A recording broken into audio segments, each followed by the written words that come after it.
কোনোদিন। 18 বছরের ছোট বড় হওয়ার পরেও আপনি দাড়ি যখন আয়নার সামনে দেখবেন, চুল অনেক কাঁচা আছে, দাড়িগুলো পেকে গেছে।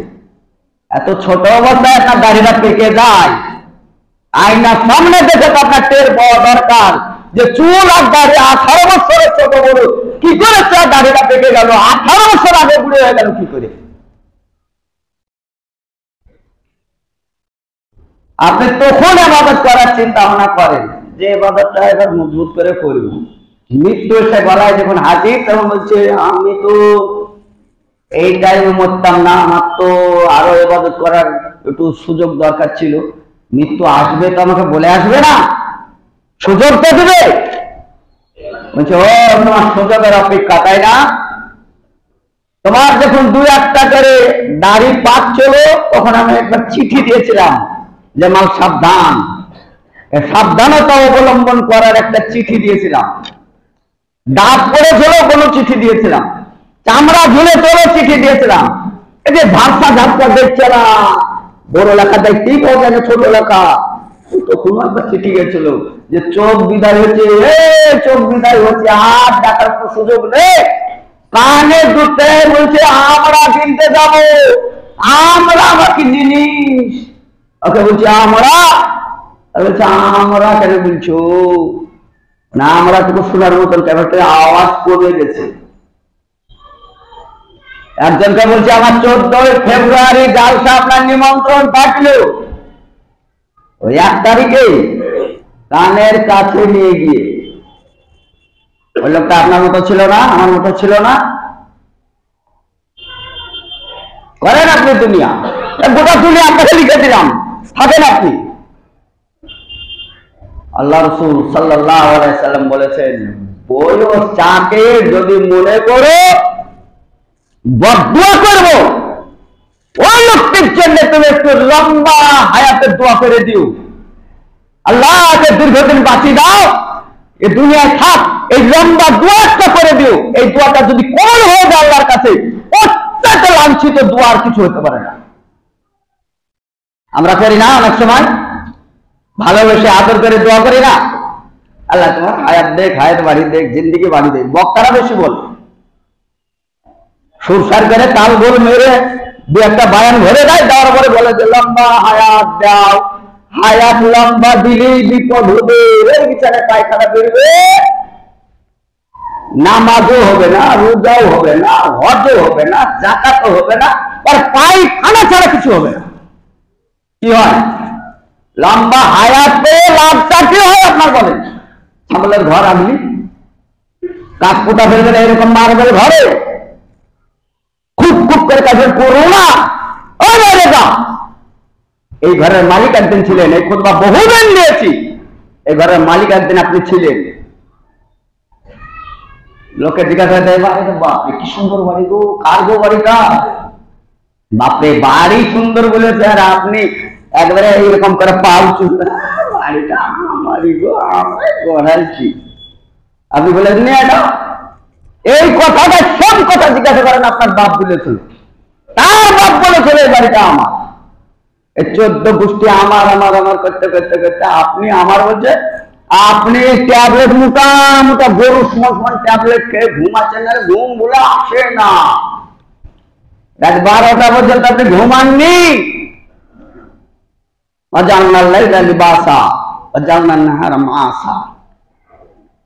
রাসূল সাল্লাল্লাহু আলাইহি সাল্লামের উপর অবতীর্ণকৃত আয়াত এত ব্যাখ্যাতে বলেছে, সময় অপচয় করো না, সময় সবচেয়ে বেশি মূল্যবান আর সবচেয়ে বেশি অপচয় হয়।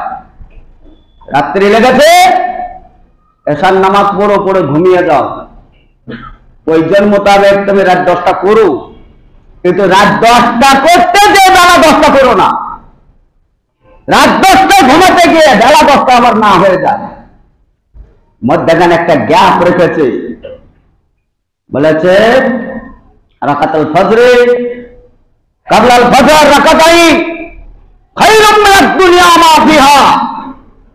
ফজরের 2 রাকাত সালাত হচ্ছে এইরকম কয়েকটা পৃথিবী, তার চেয়ে মূল্যবান সম্পদ আল্লাহর কাছে যে 2 রাকাত সুন্নাত সালাত, ফরজ তো দূর কি বাত।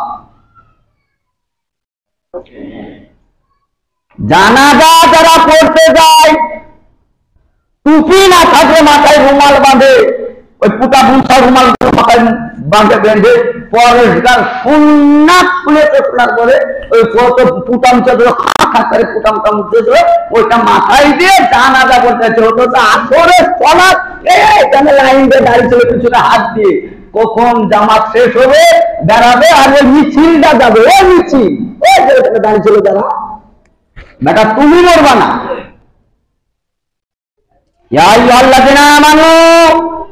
পৃথিবীর মানুষ কান খুলে শুনে রাখো, হাক্কা তুকাতিহি, ইয়া আইয়ুহাল্লাযিনা আমানু তাকুল্লাহ, আল্লাহকে ভয় করো। কিরকম ভয়? হাক্কা তুকাতিহি, ভয় করার মতন ভয়। যদি বলে রাস্তায় তুমি যাচ্ছ আর লোকের জমি সম্পত্তি সব ওই যে দখল করে খেয়েছো আর তারা ওইখানে গুলি দিয়ে বসে আছে, যাও তো তুমি, তোমার সাহস আছে তো, গাড়ি তোমার খুলে উড়ে দিবে। এই খবরটা কানে থাকার পরে ভয় নয়, তবু এখানে যেতে পারবে না। কিসের ভয় ওটা? গুলির ভয়। আর আল্লাহ রাব্বুল আলামিন বলছেন খবরদার মরো না, খবরদার মরো না, মরলেই খবর আছে। কার লাভ করেন আপনি? বলেন কার লাভ করেছেন? খুতবা তো ভালো বুঝেন না, বলতেও পারেন না, আর গায়ে তো এক গাড়ি জ্বালা। আমার বলে আমার গায়ে জ্বালা নেই, বরঞ্চ গায়ে আগুন লেগে যায় আমাদের খুতবা শোনার পরে। বাস্তবতার সঙ্গে মিল আছে। আমার বাপ, আপনার বাপ বললে তো এখনই হয়তো খুতবায় আপনি উঠে পড়বেন, আপনার বলছেন আমার বাপের কথা বলছেন, তাহলে তো আর কবর থেকে উঠে আসতে পারবে না।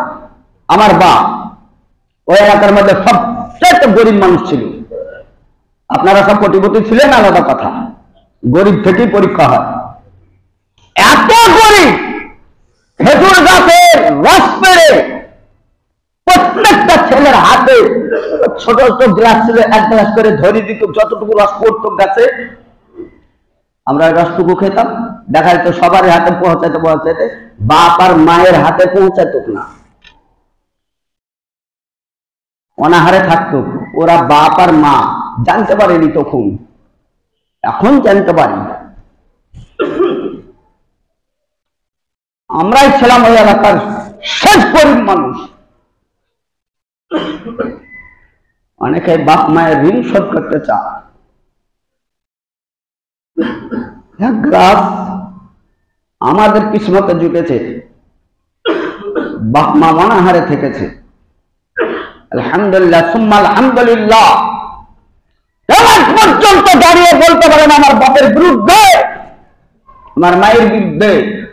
তোমার বাপের অনেক লাঠিমাটি ছিল, পাটির জোরে, লাঠির জোরে, বাহুবলে, ক্ষমতার জোরে এই 10 কাঠা জমি আমাদের ছিল, দখল করে নিয়েছে। বলতে পারে না, বলতে পারেন।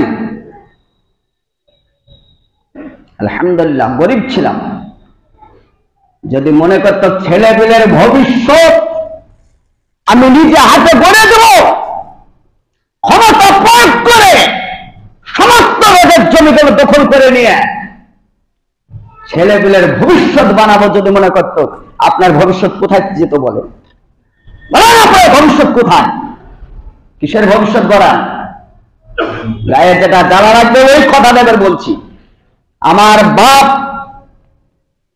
ওই হারাতে গেছে, প্রত্যেকে বাপ হারা, মা হারা। আপনি তো সুখে আছেন। অনেক সময় বলেন ছেলেরা মৌলভী সাহেব গোশ ছাড়া ভাত খাচ্ছে না, মাছ ছাড়া ভাত খাচ্ছে না। আপনাকে মানুষ করতে গিয়ে আপনার বাপ না খেয়ে বিলের মাছ, কই মাছ, খলসে মাছ 250 গ্রাম পেয়েছিল, জাল ফেলে ফেলে সারা দিনের পরিশ্রম, তারপর ওটা বিক্রি করে ছেলে পেলে খাবে বলে। আপনি তো এখন স্ট্যান্ডার্ড মানুষ, আপনি তো ফেরাউনের গ্রুপে বসে এখন যাত্রা শুনছেন, ফেরাউনের ভাইপো বসে আছে এখানে। খারাপ লাগছে না কথাটা শুনে? ফেরাউনের কাজ কি ছিল? ফেরাউন ডাইরেক্ট শিশু হত্যায় যুক্ত ছিল, আর ওই শিশুকে না আসতেই আপনি দিয়েছেন। লাইকেশন করা লোক আজকে আজান দেওয়ার ঢং কি, যে বেশি অপারেশন করা সে এবং মাইকের কাছে গুড় করে। ভালো মানুষ নয়, ইমামতি করার জন্য গুড় করে। কেন তোমার ছেলে সন্তান হয় না? যে না করলে ছেলে হয়ে যায়, আর বাড়ির বস ছেলে হয় না। কি সমাজ! আগেকার লোক এরকম চিন্তা ভাবনা করেনি, খেতে পায় নাই, এক গ্লাস হয়তো ওই রসেই সংসার চালিয়েছে, কিন্তু ছেলে পেলেকে হত্যা করেনি। হত্যার অপরাধে কালকে আমাদের মাঠে বাপ মাকে জানবার মাল হতে হবে না। প্রত্যেকটা আদব কর্মওয়ালাকে যারা ছেলে সন্তানকে হত্যা করেছেন তাদেরকে দাঁড়াতে হবে। আরে আমার বিচারে না, ও বিচারের মালিক হচ্ছে কে? আপনার রব। আলহামদুলিল্লাহ রাব্বিল আলামিন যে বলেছেন খুব আনন্দের সঙ্গে, ওই আল্লাহ আপনার জন্য কাহারে দাঁড়াবে। আল্লাহু লিল্লাহি ওয়াহদুল কাহার, জবরদস্ত হয়ে দাঁড়াবে। ওই দিন আপনার বিপদ, সেই বিপদে কেউ আসবে না। ওলা তাজির ওয়াজরাতুল বিজরা উখরা ওয়ালা তুদাল মিসকাল্লাহ লা ইয়াহমাল মিন শাইআ। অনেক সাহায্য সহযোগিতা এখন পাবেন, ওই দিন কাউকে পাবেন না।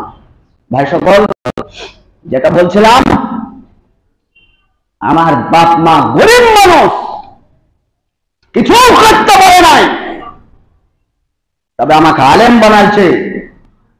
শুকরান কাসীরান জিদ্দা। আল্লাহর কাছে কোটি শুকুর করি। হাজার পীর সাহেবকে বড় বড় চাদর পরিয়ে টাকা দিয়ে দোয়া নেয়, দোয়া কবুল হবে না হবে ওটা আল্লাহ ভালো বুঝে, কিন্তু মা বাবার জন্য দোয়া করলে কবুল হবেই হবে। কারণ বক্তব্যের সঙ্গে চোখের হৃদয়ের সব মিল আছে। আপনার 10,000 টাকা দেবো, কাঁদেন দেখি, কেন দেখান? আপনার বাপ মরেছে, আমাকে কাঁদান দেখি। আপনার বাপ মরেছে, আমি কাঁদতে দেবো কেন? কিন্তু আমার বাপ মরেছে, আমার মা মরেছে, এই খবরটা আমার কানে আসার সঙ্গে সঙ্গে যদি বলেন 20,000 টাকা দেবো, মৌলভী সাহেব কান্না করেন না, কান্না থামাতে পারবেন? থামাতে পারবেন? আমার কান্নাটা যেমন থামাতে পারবেন না, অনুরূপ ভাবে আল্লাহ রাব্বুল আলামিন বলছেন এটা হচ্ছে রেহেমের সম্পর্ক। আমার বাপের বীর্য থেকে আমি তৈরি হয়েছি, অতএব আমার বাপ আল্লাহ রাব্বুল আলামিন আমার আত্মা দিয়েছে, আর গোটা বডি আমার বাপের বীর্য থেকে তৈরি হয়েছে আমি।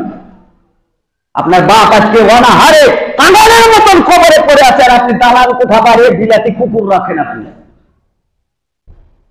শুধুই দুনিয়ায় গরিব মানুষ এতিমের মাথায় হাত বুলিয়ে জান্নাত যাওয়ার হাদিস বহুগুলো বলে।